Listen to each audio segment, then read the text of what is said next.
এই বাংলার ৬৪ জেলায় যদি সমস্ত নবীর সেনারা নারায়ে রিসালাতের স্লোগান দেয়, তাহলে নজদের দালালরা সোনার বাংলা থেকে, শাহজালালের বাংলা থেকে পালিয়ে যাওয়ার রাস্তাও পাবে না। ঠিক না বেটে?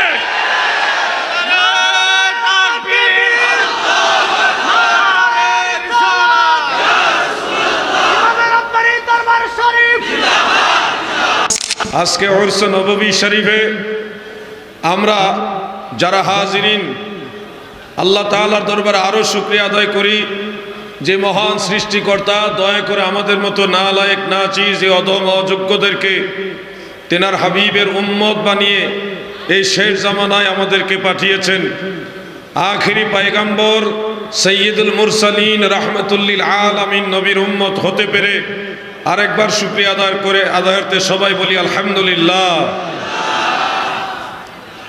পবিত্র কোরআনুল কারীমের মধ্যে সূরা আহজাবের 33 নম্বর আয়াতে আল্লাহ তাআলা ইরশাদ করেছেন, যারা পারেন আমার সাথে তিলাওয়াত করুন। বিসমিল্লাহির রাহমানির রাহিম। ইন্নামা ইউরিদুল্লাহু লিইয়ুযহিবা আনকুমুর রিজসা আহলাল বাইতি ওয়া ইউতাহহিরাকুম তাতহীরা। নিশ্চয় আল্লাহ তাআলা চান নবীজির আহলে বাইত যারা, তাদেরকে পুত পবিত্র করতে, যেভাবে পুত পবিত্র করা দরকার ওইভাবেই পবিত্র করতেন। এখানে আল্লাহ তাআলা আহলে বাইতে রাসূলের কথা স্পষ্ট করেছেন। তাফসীরের প্রায় সবগুলো কিতাবের মধ্যেই আহলে বাইতে রাসূল সম্পর্কে উল্লেখ রয়েছে। আহলে বাইতে রাসূল দুই প্রকার, একটা হলো খাস আহলে বাইতে রাসূল, যাদের ব্যাপারে সহিহ মুসলিমে হযরতে যায়েদ ইবনে আরকাম রাদিয়াল্লাহু আনহু থেকে বর্ণিত রয়েছে, হযরতে আব্বাস রাদিয়াল্লাহু আনহু, হযরতে আকিল রাদিয়াল্লাহু আনহু, হযরতে আলী রাদিয়াল্লাহু আনহু, তিনাদের বংশধর, তিনারা সবাই আহলে বাইতের অন্তর্ভুক্ত। আরেকটা আহলে বাইত হলো আখাসুল খাস, খাসেরও খাস। সেই আখাসুল খাস আহলে বাইতে রাসূল সাল্লাল্লাহু আলাইহি সাল্লাম সম্পর্কে সহিহ মুসলিম উল্লেখ, আল্লাহর হাবিব চাদর মোবারক এইভাবে ছড়ালেন, সেই চাদর মোবারকের ভিতরে খাতুনে জান্নাত হযরতে ফাতেমাতুজ জাহরা রাদিয়াল্লাহু তাআলা আনহা প্রবেশ করলেন। শেরে খোদা মাওলা আলী কাররামাল্লাহু ওয়াজহাহু তিনি সেই চাদরের ভিতরে প্রবেশ করলেন। জান্নাতের যুবকদের সরদার হাসনাইনে করিমাইন ইমাম হাসান ইমাম হুসাইন রাদিয়াল্লাহু তাআলা আনহুমা তিনারা দুইজনও প্রবেশ করলেন। অতঃপর নবীজি সেই চাদরের মুখ বন্ধ করে দিয়ে মহান আল্লাহ তাআলার শাহী দরবারে দোয়া করলেন, আল্লাহুম্মা হাউলাই আহলে বাইতি, হে আল্লাহ এরাই হলো আমার আহলে বাইত, আপনি তাদেরকে কবুল করে নেন। সুবহানাল্লাহ। সেই আহলে বাইতের বংশধর হলো আওলাদে রাসূল সৈয়দ বাহাদুর শাহ মুজাদ্দিদি আল আবিদি সাহেব। সেই আহলে বাইতের শান ও আজমত যারা বুঝবে না, তারা আহলে সুন্নাত ওয়াল জামাত হতে পারে না। আহলে সুন্নাত ওয়াল জামাত তারাই যারা আহলে বাইত রাসূলের ইজ্জত বুঝে, আসহাবে রাসূলের ইজ্জতও বুঝে। আমরা সুন্নি অঙ্গনে যারা রয়েছি, দ্ব্যর্থহীন কণ্ঠে স্পষ্ট ভাষায় বলি, আমাদের জন্য আল্লাহর হাবিব রাসূল আকরাম সাল্লাল্লাহু আলাইহি ওয়াসাল্লাম হলো আমাদের ঈমান, নবীজির মহব্বত আমাদের ঈমান, নবীজি আমাদের ঈমান, নবীর বংশ ঈমানের অংশ, নবী পাকের সাহাবীগণ ঈমানের অংশ। কাউকে অস্বীকার করা, অসম্মান করা আহলে সুন্নাত ওয়াল জামাতের কোনো খাসলতের মধ্যে থাকতে পারে না। আমরা লক্ষ্য করেছি কখনো মাওলা আলীর উপর আক্রমণ হয়, কখনো খাতুনে জান্নাতের উপরে তিনার শান ও আজমতের উপর আক্রমণ হয়, কখনো ইমাম হাসান, কখনো ইমাম হুসাইন রাদিয়াল্লাহু আনহুমার উপর আক্রমণ হয়। যে কিভাবে আক্রমণ হয় ওনারা তো পর্দা করেছেন। 1400 বছর আগে যদিও তিনারা দারুল বাকায় তশরিফ নিয়েছেন, কিন্তু আজও ইমাম হুসাইন রাদিয়াল্লাহু আনহুর প্রশংসা বাদ দিয়ে মসজিদের মিম্বরে ইয়াজিদের দালালি চলে কিনা বলেন? এই 1400 বছরের পরেও যারা আওলাদে রাসূলের সম্মান গাইতে না পেরে উল্টা ইয়াজিদকে নির্দোষ প্রমাণ করার চেষ্টা করে। এরা কখনোই নবীর পক্ষের, নবীর আওলাদের পক্ষের, আহলে বাইতের পক্ষের, সাহাবীদের পক্ষের, আহলে সুন্নাত ওয়াল জামাতের পক্ষে হতে পারে না, পারে না, পারে না। আমরা দেখেছি চট্টগ্রামে এক মসজিদে এক ইমাম সাহেব, তিনি ইয়াজিদকে বাঁচানো ওটুকুই ক্ষান্ত নয়, ইয়াজিদকে বাঁচাইতে বাঁচাইতে প্রশংসা করতে করতে ইয়াজিদকে সাহাবী বানাইবার জন্য চেষ্টা করেছে। সেদিন আমি নালায়েক নাচিস, সেই নাজদের দালাল ইমাম সাহেবের সামনে দাঁড়িয়ে আমি প্রতিবাদ করেছিলাম। ইয়াজিদের জন্ম হয়েছে 26 হিজরিতে, আল্লাহ রসুল সাল্লাল্লাহু আলাইহি ওয়াসাল্লাম পর্দা করেছেন 11 হিজরিতে। তাহলে এত বছর পরে, নবীজি পর্দা নেওয়ার এত বছর পরে ইয়াজিদ জন্ম হয়ে সে কিভাবে সাহাবী হইল? লাজব হয়ে গেছে। এরকমই নবীর দুশমনেরা, নবীর আওলাদের দুশমনেরা এরকমই জাহেল হয়, মূর্খ হয়, ঠিক না বেঠিক? কখনো আমরা দেখেছি খাতুনে জান্নাতের সম্মানের পর্দা নিয়ে টান দিয়েছে, ইজ্জতের চাদর নিয়ে টান দিয়েছে। সুরেলা কণ্ঠে বক্তারা ওয়াজ করে মা ফাতেমার লাশ কবরে নিয়ে গেল, কবরকে ডেকে ডেকে বলতেছে, এ কবর, আল্লাহর নবীর মেয়ে ফাতেমাকে আনছি, তুমি ফাতেমার সাথে ভালো ব্যবহার কইরো। কবর, তোমার মাঝে শের খোদা হযরত আলীর স্ত্রী কানছি, তুমি ফাতেমার সাথে ভালো ব্যবহার কইরো। কবর, হাসান এবং হুসাইনের মা ফাতেমাকে আনছি, তুমি ফাতেমার সাথে ভালো ব্যবহার কইরো। কবর নাকি উত্তর দিতেছে, আমি রাসূলুল্লাহর কন্যা চিনি না। নাউজুবিল্লাহ বলেন। আমি হযরত আলীর স্ত্রী চিনি না, হাসান হুসাইনের মা চিনি না, আমি চিনি আমল। ফাতেমার আমল ভালো হইলে ভালো ব্যবহার করব, ফাতেমার আমল খারাপ হইলে খারাপ ব্যবহার করব। বলেন নাউজুবিল্লাহ।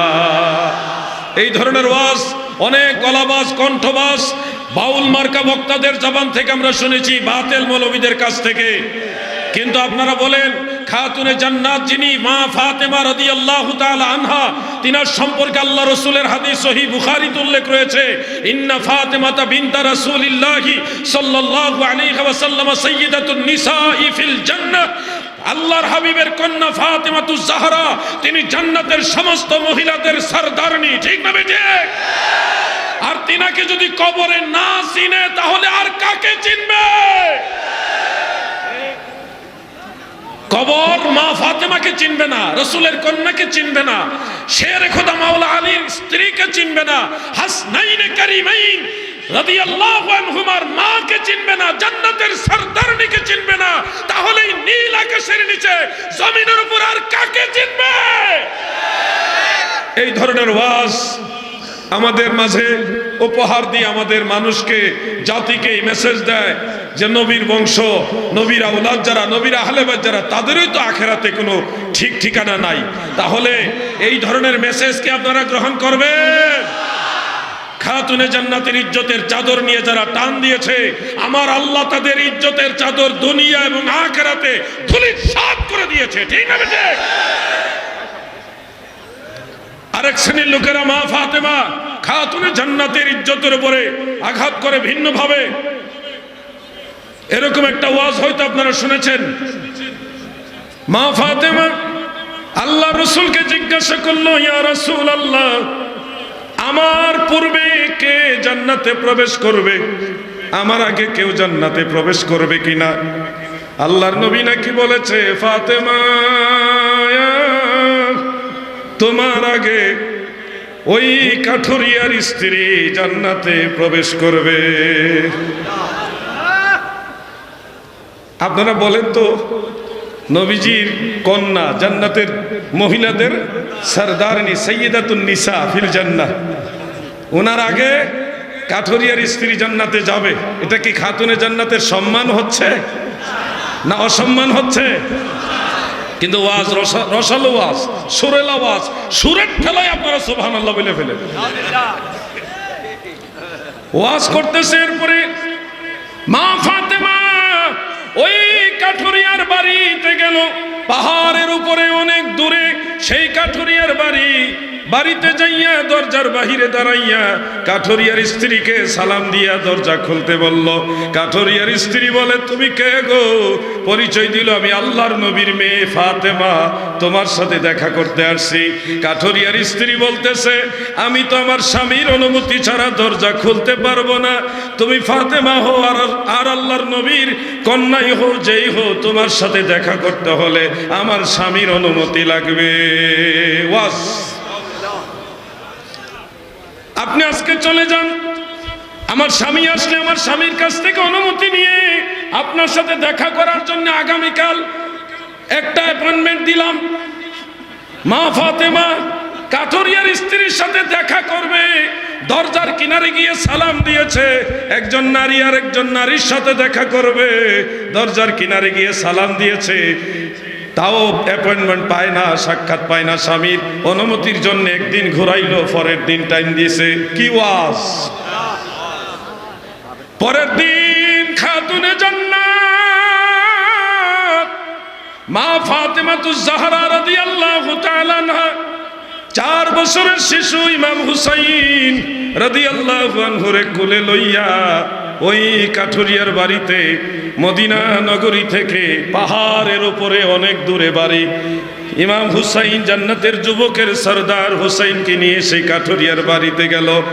দরজার কিনারে যায় সালাম দিছে। কাঠুরিয়ার স্ত্রী জামিলা গো, ওই মহিলার নাম নাকি জামিলা, নামও একটা বানাইছে ভালোই। জামিলা গো, আমি রাসূলুল্লাহর কন্যা ফাতেমা, তোমার দেওয়া অ্যাপয়েন্টমেন্ট অনুযায়ী তোমার সাথে দেখা করতে একদিন পরে আসছি, দরজা খোলো। কাঠুরিয়ার স্ত্রী নাকি বলতেছে, আপনার সাথে আর কেউ আসেনি? মা ফাতেমা বলতেছে, আমার ছোট্ট ছেলে ইমাম হুসাইন আমার সাথে আছে। কাঠুরিয়ার স্ত্রী দরজা না খুলে ঘরের ভিতর থেকে বলতেছে, ফাতেমা, আমার স্বামীর কাছ থেকে শুধুমাত্র তোমার সাথে দেখা করার অ্যাপয়েন্টমেন্ট নিয়েছি, তোমার ছেলের সাথে দেখা করার অনুমতি পাই নাই, এটার জন্য তুমি আরেকদিন আসতে হবে। কি সম্মান! খাতুনে জান্নাত বলছে, সে তো একটা শিশু, 4 বছর বয়সের শিশু, তার সাথে তো তোমার পর্দা করা ফরজ না, তুমি কেন দেখা দিতে পারবে না? আমার স্বামীর অনুমতি নাই, আপনি আরেকদিন আসতে হবে। খাতুনে জান্নাত বলতে, সে তো শিশু, সে তো তোমার জন্য পর্দা করার জন্য ওরকম বয়স হয় নাই। কাঠুরিয়ার স্ত্রী নাকি বলতেছে, এই ছেলের বয়স 4 বছর হয়ে গেছে, 2 বছর পর্যন্ত দুধ পানের অনুমতি আল্লাহ দিয়েছে, 2 বছর পরে সে মানুষের অঙ্গ প্রত্যঙ্গ চিনে, অতএব এখন সে 4 বছর হয়েছে, আমার অঙ্গ প্রত্যঙ্গ, চোখ, নাক, গলা, হাত পা এগুলি চিনবে, অতএব হুসাইনের সাথে আমি দেখা দিতে পারবো না। 4 বছর শিশুর সাথে দেখা দিতে পারবে না, তুমি চলে যাও, কালকে আসো, আমি পারমিশন নিয়ে রাখবো। এই যে ঘটনাটা, একটা চিন্তা করেন, কাঠুরিয়ার স্ত্রী স্বামীর অনুমতি ছাড়া দরজা খুলে না, জান্নাতের মহিলাদের সরদারনির সাথে দেখা করার জন্য দরজাই খুলে না। আর জান্নাতের মহিলাদের সরদারনি খাতুনে জান্নাত হযরতে ফাতেমাতুজ জাহরা বাড়ি থেকে, মদিনা শরীফ থেকে, ওই মদিনা শরীফ থেকে চলে গেছে অদূরে, অনেক দূরে পাহাড়ের উপরে বাড়িতে। মা ফাতেমা স্বামীর অনুমতি ছাড়া একজন মহিলার সাথে দেখা করতে গেছে, আর কাঠুরিয়ার স্ত্রী স্বামীর অনুমতি ছাড়া মা ফাতেমার সাথে দেখা করার জন্য দরজা খুলে না। আর কিভাবে নবীর আহলে বায়াতকে বেইজ্জতি করবেন? আর কিভাবে জান্নাতের মহিলাদের সরদারনি খাতুনে জান্নাতকে অসম্মান করবেন? তাকবীর!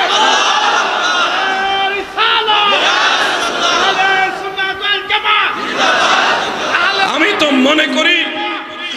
তো মনে করি এই যে সুরেলা ওয়াজ যারা করছে, 1 2 জনে না, বহুজনে ওয়াজগুলি করে, আর এগুলি ওয়াজ শুনে শুনে আপনারা আবার সুবহানাল্লাহ বলেন, আমি জানি, কিন্তু আপনারা যারা এই ওয়াজগুলি করছেন, আমি জানতে চাই, মা ফাতেমার সাথে যারা বেয়াদবি করেছে, তারা কি আখিরাতে আল্লাহর রাসূলের শাফাআত পাবে? এদের থেকে সাবধান থাকতে হবে। নবীর আহলে বায়াতের সম্মান যারা বুঝে না, তাদের থেকে সাবধান থাকবেন। আমাদের বাঙালি জাতিটা একটা আজব জাতি, তারা জানে না কার কাছ থেকে দ্বীনের কথা শুনবে। আলামিন ভাই আসছেন, দ্বীনের কথা কার কাছ থেকে শুনবে? আমাদের এই বাঙালি আজব জাতি, সুর এমন ভাবে টান দিছে, সুরের ঠেলায় হে সুবহানাল্লাহ কইলেছে। এরপরে যে কি কইব হুজুর, এরপরে কি কইব এটা শুনিয়া না সুবহানাল্লাহ কইতো, সুরের ঠেলায় সুবহানাল্লাহ বলে ফেলছে। ওই যে এক হুজুরের ওয়াজ কথা আমি মাঝে মধ্যে বলি, হবিগঞ্জের এক মাহফিলে বহু আগে সুরেলা বক্তা বলেছিল, মক্কায় গেলাম মদিনায় গেলাম রে,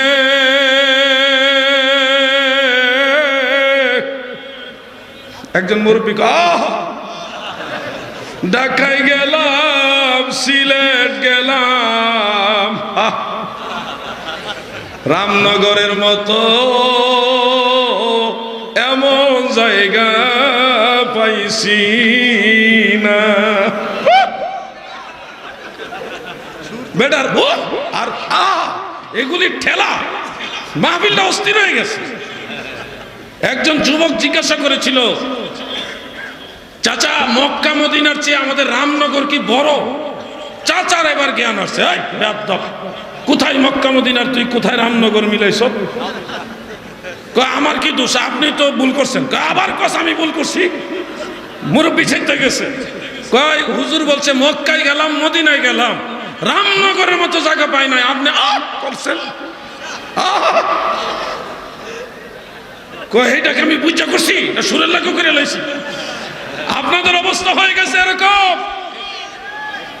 কার কাছ থেকে দ্বীনের আলোচনা শুনবেন সেটাই আপনারা বুঝেন না, সুরের টেলায়। আমার কথা বেজার হবেন না। এই দেশে যখন বাতিলরা আহলে বাইত রাসূলের শানের উপর আঘাত করে, তখন কিন্তু আমরা সুন্নিরা প্রতিবাদ করি, সবাই প্রতিবাদ করি। কিন্তু সুন্নি মহলের থেকে যখন বলা হয় মাওলায়ে কায়নাত শেরে খুদা হযরত আলী কাররামাল্লাহু ওয়াজহাহু তিনি মদ পান করে নামাজ পড়িয়েছেন এবং নামাজের ভিতরে সূরা পড়তে গিয়ে সূরা কাফিরুনের আয়াত উলটপালট করে ফেলেছিলেন, তখন কিন্তু আমরা প্রতিবাদ করেছি। কিন্তু প্রতিবাদ করে অনেকেই বুবা সেজে আছি। আমি আলাউদ্দিন জাহাদি আকীদার ক্ষেত্রে আমি পৃথিবীর কাউকে ছাড় দেইনি। আমার আল্লাহ, আমার দয়াল নবী, আহলে বাইত রাসূল, আসহাবে রাসূল, তিনাদের ঊর্ধ্বে আমি কাউকে চিন্তা করি না। আমি সেই মাওলা আলী রাদিয়াল্লাহু আনহুর মদের তহমতের যখন কথাটা ভাসছিল তখন আমি প্রতিবাদ করেছিলাম অনলাইনে। আলহামদুলিল্লাহ আপনাদেরকে আজকে বলতে কোনো বাধা নেই। এই কথাটা আমি সচরাচর বলি নাই, একটা জায়গা শুধু বলেছিলাম, তাও চাঁদপুরের কোন একটা মাহফিলে। আজকে আপনাদেরকে বলে দিচ্ছি, আমি যখন ওই দিন মাওলা আলীর পক্ষে কথা বলেছিলাম, তিনি মদ পান করেননি, মদের সাথে আহলে বাইত রাসূলের কোনো সম্পর্ক নাই, কোন নাপাক কোন রিজিস এগুলি আহলে বাইত রাসূলের সাথে সম্পৃক্ত হতে পারে না। কারণ আল্লাহ নিজে বলেছেন, ইন্নামা ইউরিদুল্লাহু লিইউযহিবা আনকুমুর রিজসা আহলাল বাইতি ওয়া ইউতাহহিরাকুম তাতহীরা। আমার আল্লাহ আহলে বাইত রাসূলকে পাক পবিত্র করার মতো পাক পবিত্র করে দিয়েছে। আল্লাহ যারে পবিত্র বানায় গো, আমার আল্লাহ যারে পাক পবিত্র বানায়, তার পাক পবিত্রতা হওয়া সম্পর্কে সন্দেহ করলে ঈমান থাকবে না। মাওলা আলী আহলে বাইত রাসূলের আখাসুল খাসের অন্তর্ভুক্ত, আখাসুল খাসের অন্তর্ভুক্ত। তিনাকে এবং আহলে বাইত রাসূলের সবাইকে আল্লাহ বলেছেন ওয়ায়ুতাহহিরাকুম তাতহীরা, আমি তাদেরকে পবিত্র করার মতো পবিত্র করব। আল্লাহ তাআলা বলেছেন সকল প্রকার রিজিস নাপাকি থেকে আমি তাদেরকে পবিত্র রেখেছি। সুবহানাল্লাহ। সেখানে মাওলা আলী রাদিয়াল্লাহু আনহুকে মদের তহমত দেওয়া, এটা কত বড় ডেঞ্জারাস জিনিস, কত বড় ঈমান বিধ্বংসী জিনিস। আমি যখন প্রতিবাদ করেছিলাম, আপনারা সবাই সাক্ষী থাকুন, ওয়াল্লাহি বিল্লাহি তাল্লাহি, অর্থাৎ আল্লাহর নামে কসম করে আমি বলছি, এই বিষয়টা প্রতিবাদ করার পরে আমি একদিন ঘুমের জগতে স্বপ্ন যুগে দেখলাম আমার বেগম সাহেবা, আমার সন্তানরা সহকারে আমি মদিনার রওজা মুবারকে মসজিদ নববীতে অবস্থান করছি। একদিকে তাকায় দেখি মসজিদের একটা সাইড খুব ময়লা হয়ে আছে। স্বপ্নের ব্যাপার, স্বপ্নে যেটা দেখেছি সেটাই শেয়ার করতেছি। কি সেই হাকিকত আল্লাহু আলাম, আমি জানি না এই স্বপ্নের হাকিকত। ময়লা কেন দেখালো আল্লাহ তাআলা? মসজিদ নববীর একটা অংশ খুব মাকড়সার জাল সহ অনেক জরাজীর্ণ অবস্থায় রয়েছে। আমি তাৎক্ষণিক ওই অবস্থায় মসজিদ নববীর ওই অপরিষ্কার ময়লা জায়গাটা পরিষ্কার করলাম। পরিষ্কার করে আমার বেগম সাহেবা, আমার সন্তানেরা তারা দাঁড়ায় আছে, তাদের কাছে এসে দাঁড়াইছি। এটা ছিল বাবুল সালামের দিকে। স্বপ্নের ভিতরে অনুভব করলাম বাবুল সালাম দিয়ে বাবুল বাকি এই জায়গাটা এই মাথা থেকে ওই মাথা দেখা যায়। ওখান থেকে তাকিয়ে দেখি মসজিদ নববীর ওই মাথায় রওজা মুবারকের বরাবর কালো পাগড়ি পরিহিত মাওলায়ে কায়নাত শেরে খুদা হযরত আলী রাদিয়াল্লাহু আনহু ওয়া নব্বারাল্লাহু মারকাদা, তিনি এবং এক দল সাহাবী রওজা মুবারকে কদম মুবারকের কিনারে দাঁড়িয়ে আমাকে ইশারা করে বলতেছে, আলাউদ্দিন তুমি এদিকে আসো। আমি স্বপ্নের ভিতরে হামাগুড়ি দিয়ে, ছোট বাচ্চারা হাঁটুতে ভর দিয়ে, হাতে ভর দিয়ে যেভাবে হাঁটে, আমি স্বপ্নের ভিতরে আদব প্রদর্শনার্থে এভাবে হামাগুড়ি দিয়ে দিয়ে মাওলা আলী রাদিয়াল্লাহু আনহুর কদমে গিয়ে ওনার কদম মোবারকে চুমা খাইলাম। আশেপাশে যত সাহাবাই কারাম ছিলেন তিনাদের কদম বুসি করলাম।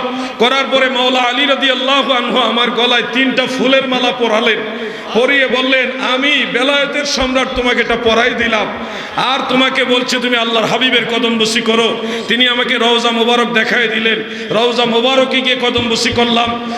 সিদ্দিক আকবর হযরত আবু বকর রাদিয়াল্লাহু আনহু, ফারুক আজম হযরত ওমর ইবনুল খাত্তাব রাদিয়াল্লাহু আনহুমা, এই দুইজনের সাহাবীর কদম বুসি করার পরে মাওলা আলী রাদিয়াল্লাহু আনহু আমাকে ইশারা করে একটা জিনিস দেখাইলেন। সেই ইশারার জিনিসটা ছিল ইমামে রব্বানি দরবার শরীফ।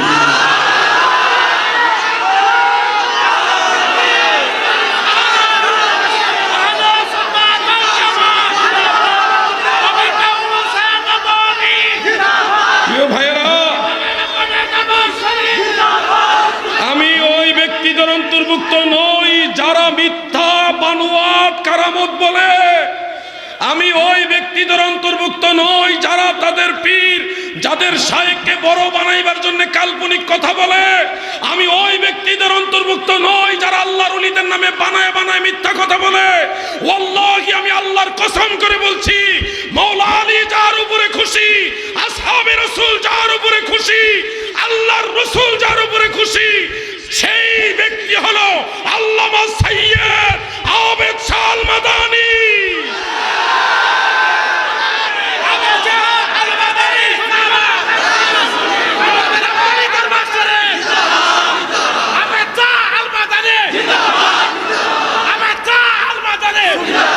নয় যে শুধুমাত্র আবেদ শাহ আল মাদানীর উপরেই আল্লাহর হাবিব খুশি তা নয়, আমাকে ব্যক্তিগতভাবে ওই সময় এভাবে ইশারা করেছিলেন। কারণ ওই সময়ে মাওলা আলী রাদিয়াল্লাহু আনহুর মদের বিষয়টা নিয়ে সবচেয়ে কঠিন বিরোধিতা করেছিলেন আল্লামা বাহাদুর শাহ মুজাদ্দিদি সাহেব।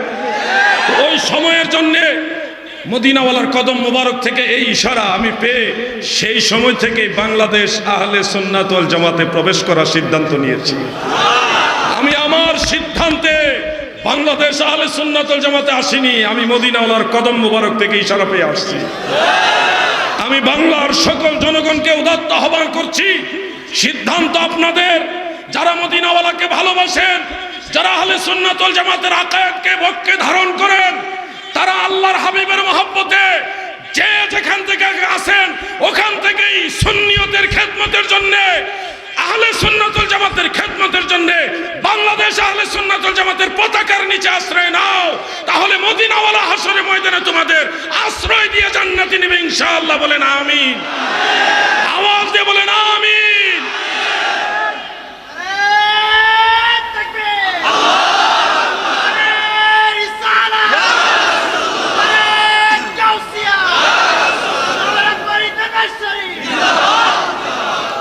প্রিয় ভাইয়েরা, বাংলাদেশের সকল পীর মাশায়েখ যারা আহলে সুন্নাত ওয়াল জামাতের আকীদার অন্তর্ভুক্ত, সবাই আমার মাথার উপরে, সবার প্রতি সম্মান আমার রয়েছে।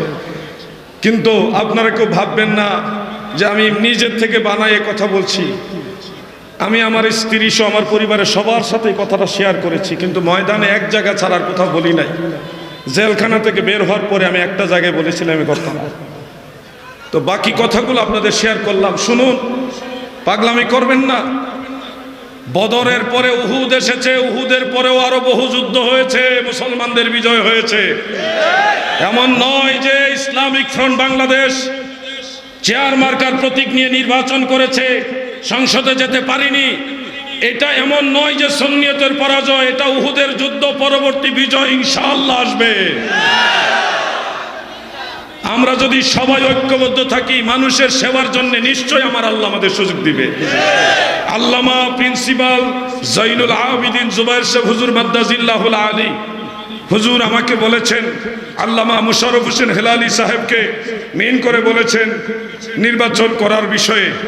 আমরা তো মানুষের সেবা করার জন্যে যে মহান দায়িত্ব, ওই দায়িত্বের জন্য নিজেদেরকে অযোগ্য মনে করি, এই জন্য এদিকে সামনে আগাই না।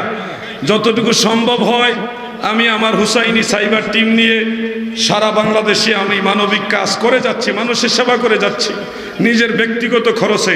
ব্যারিস্টার সুমন সেই জুনারঘাটের সন্তান, সে যতটুকু মানুষের সেবা করতে পারে আল্লাহ পাকের দয়ায়, মদিনাওয়ালার উসিলায়, আমরা নবীর সেনা, আমরা ইনশাআল্লাহ এর চেয়ে ভালো খেদমত করতে পারবো। কিন্তু নিজেদেরকে যোগ্য বলে দাবি করি না, আমরা নিজেদেরকে অযোগ্য বলেই স্বীকৃতি দেই। আমরা মানুষের সেবা করার মতো ওরকম সাহস রাখি না। কিন্তু আল্লাহর জমি, ক্ষমতা আমার আল্লাহ। আল্লাহ যদি চায় মদিনাওয়ালার উসিলায়, তাহলে সেটা সময় বলে দেবে আল্লাহ পাকের তরফ থেকে কি করা উচিত। আমি এখান থেকে কোনো ওয়াদা করব না। আমাদের সংসদে যাওয়ার প্রয়োজন আছে সত্য, কিন্তু আপনারাও বুঝতে হবে সংসদে আমাদের আহলে সুন্নাত ওয়াল জামাতের লোকেরা থাকলে আপনাদের কি লাভ না লোকসান, এটা আপনাদের বুঝতে হবে। যতদিন আপনারা এটা না বুঝবেন ততদিন আল্লাহ আপনাদেরকে ওই দয়া করবে। আপনাদের এটা বুঝতে হবে যে আমাদের জন্য কোন ব্যক্তিটা সংসদে থাকলে কল্যাণকর হবে। আল্লাহর উপরে ভরসা রেখে মদিনাওয়ালার ভালোবাসা নিয়ে সিদ্ধান্ত আপনারা নেবেন। কর্মী হিসেবে মানবতার সেবার জন্য নবীর সেনারা ইনশাআল্লাহ রেডি আছে, কিন্তু সিদ্ধান্ত ইনশাআল্লাহ আপনারা নেবেন, সময়ে সেই সিদ্ধান্ত নেবেন। আমি এইটুকু বলার প্রয়োজন বললাম। শুধু আপনাদের অনুরোধ করি, ইমাম চোরের দল চতুর্দিকে বের হয়ে গেছে। এই ইমামে রব্বানী দরবার শরীফ মাজার ব্যবসা করে না। এখানে মানুষ আসে মাজার জিয়ারতে, জিয়ারতে আসতে হইলে মোটা অঙ্কের টাকা নিয়ে আসতে হয় না। এখানে মাজার ব্যবসা হয় না। এটা মদিনাওয়ালার আদর্শ শিক্ষা দেওয়ার প্রাণ কেন্দ্র, ঠিক না ঠিক? দেখেন অসংখ্য আলেম স্টেজে বসে, এগুলো ছোটখাটো আলেম না। আমাদের দেশে অনেক বড় বড় মুফতি আছে, আল্লামা আছে, সূরা ফাতিহা শুদ্ধ করে পারে না। বহু আল্লামা আছে নিজের নাম আরবিতে লিখতে পারে না। এরকম বহু আল্লামা স্টেজ ভর্তি থাকে। ওই স্টেজ আর এই স্টেজে রাত দিন আকাশ পাতালে বেশ কম। এই জন্য আপনাদের বলছি, ইমামে রব্বানী দরবার শরীফ সহ বাংলাদেশে যত সুন্নি আকীদার দরবার আছে, প্রত্যেকটা দরবার মদিনাওয়ালার পক্ষের দরবার। সেই দরবারগুলিকে সম্মান দিয়ে চলবেন। তবে ওই দরবার থেকে দূরে থাকবেন যেই দরবারে আল্লাহর হাবিবের সাহাবীদের সমালোচনা করা হয়।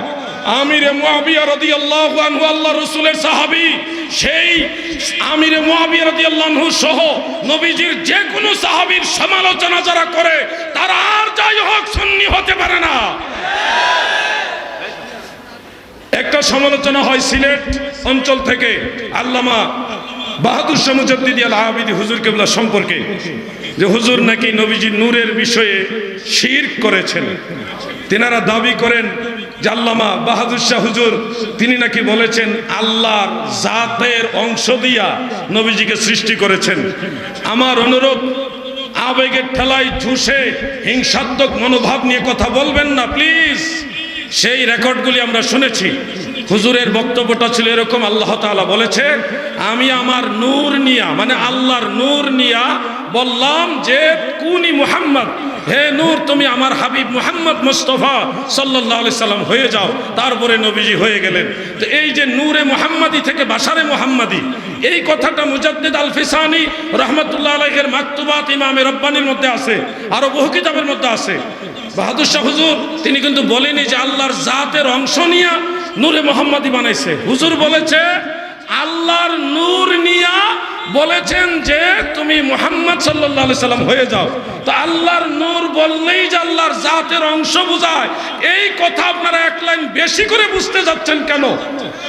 এই যে এক লাইন বেশি করে বুঝতে চাচ্ছেন, এখানেই বোঝা যায় আপনারা হিংসা করে কথা বলতেছেন। আল্লাহর নূর নবীজি, এটা অবশ্যই বলা যাবে।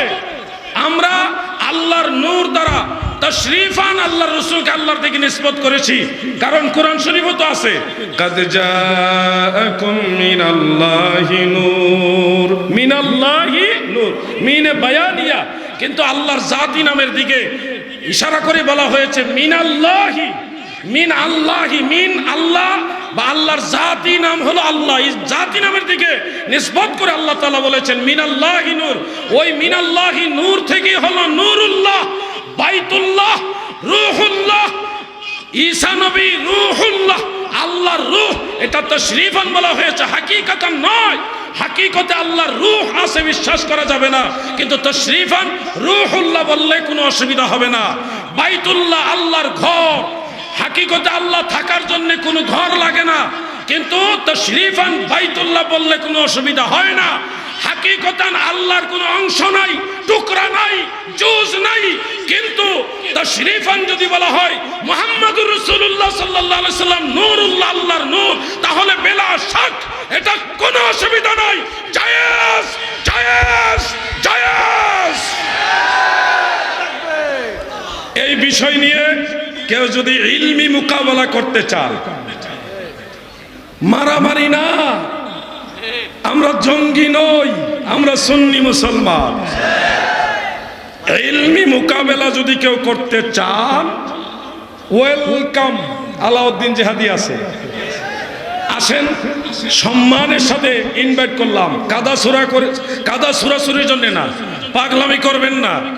আমরা আকীদা ভালো মতোই জানি, এই বাংলা ভারতে আকায়েদের খেদমত যারা করেছে, যাদের কাছ থেকে আপনারা আমাদের মুরব্বীরা আকীদায়ে আহলে সুন্নাত ওয়াল জামাত শিখেছে, তাদের মধ্যে শীর্ষস্থানে যাদের নাম, তিনি আল্লামা আবেদ শাহ মুজাদ্দিদি। ঠিক না বেটে? কার উসিলা শিরনি খাও ভুলে গেছো? আমাদেরকে আসে আকীদা শিক্ষা দিতে। প্লিজ, সম্মানের সাথে বললাম, বিনয় এবং নম্রতার সাথে বললাম, বাড়াবাড়ি নয়। এটা এমন নয় যে কথা কাটছাট করে দিবেন। রেকর্ডের কথা, আমি কথা বলছি, কতগুলি ক্যামেরা দিয়ে রেকর্ড হচ্ছে, বাইরে মোবাইল দিয়ে রেকর্ড হচ্ছে। আমি সম্মান এবং বিনয়ের সাথে বলছি, আল্লাহর জাতের অংশ মদিনাওয়ালাকে আল্লামা বাহাদুর শাহ মুজাদ্দিদি সাহেব বলেন তাশরীফান আল্লাহর নূর, বা আল্লাহ নিজে বলেছে আমার নূর। এই কথাটা তাশরীফান আল্লাহর দিকে নিসবত করা হয়েছে। আল্লাহর জুজ বা আল্লাহ তাআলার অংশ ওটা বলা হয়নি। যদি কানেও সমস্যা থাকে, আপনি ভালো মেডিসিন ইউজ করেন, ভালো ডাক্তার দেখাইতে পারেন, বয়সের ভারে কানে প্রবলেম হতেও পারে। যদি চোখে সমস্যা থাকে, কচু শাক খাওয়ার পরামর্শ দিলাম। তারপরেও সুন্নি মুসলমানের মাঝে ফিতনা ছড়াবেন না,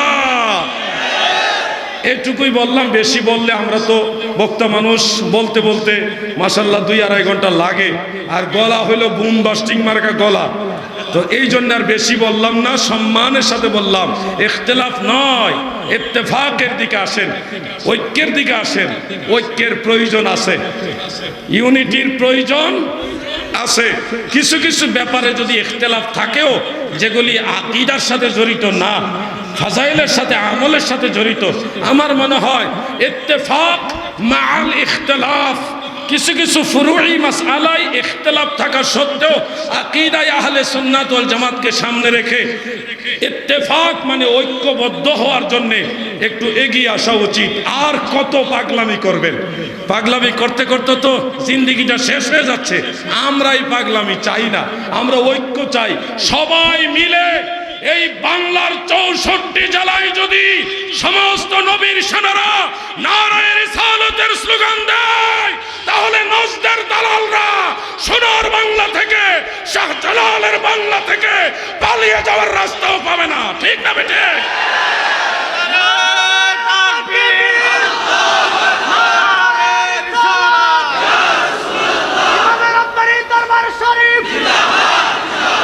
বাংলাদেশ আহলে সুন্নাত আজকের মতো আলোচনা এখানেই দিই। সবাই ভালো থাকেন, সুস্থ থাকেন। একটা অনুরোধ এসছে, আমার বাজানের লেখা একটা গজলের বই আছে, রুহের খোরাক, শায়ের মোহাম্মদ শাহিন আলম। সন্তানের জন্য ইসলামী সঙ্গীত, নবীর শানমান গজল শিখার জন্য বইটা সন্তানের হাতে দেবেন। এটা 50 টাকা হাদিয়া। আর একটা তাবাররুকাত আছে, দুইটা 100 টাকা। এগুলি সংগ্রহ করে বাচ্চাদের হাতে দেন, তারা ধর্মীয় ইসলামী সঙ্গীত শিখবে।